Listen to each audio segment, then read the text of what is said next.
السلام عليكم ورحمة الله وبركاته. معكم مساعد المصري معالج الرفلكسولوجي والشياتسو.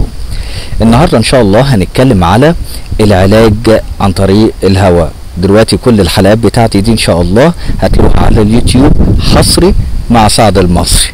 اتفقنا؟ حصري مع سعد المصري على اليوتيوب. هنتكلم على العلاج بالهواء، هنتكلم على معظم الامراض وازاي نتعالج منها. كل مرض هنتكلم عنه وايه النقاط العلاجية بالظبط، عن طريق القدم او عن طريق الايدين او عن طريق حتى الجسم، ازاي ان احنا يا جماعة نعالج هذه الامراض من خلال علوم الرفلكسولوجي والشياتسو.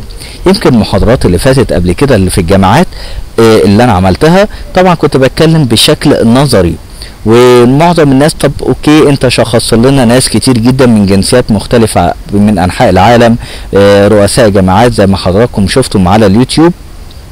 طب احنا عايزين نعرف طريقة العلاج دي ازاي. دلوقتي احنا مع بعض عشان نعرف ايه الطريقة المثلى للعلاج، هنعرفها مع بعض بالصوت والصورة مع سعد المصري معالج الرفلكسولوجي والشياتسو. تابعوا معايا، دي اول فقرة بس كده بنقدمها ونشوف الدنيا عاملة فيها ايه. تابعوا معايا على الاتصال 012 36 90 535 او عن طريق الايميل سعد_استاذ online @yahoo.com.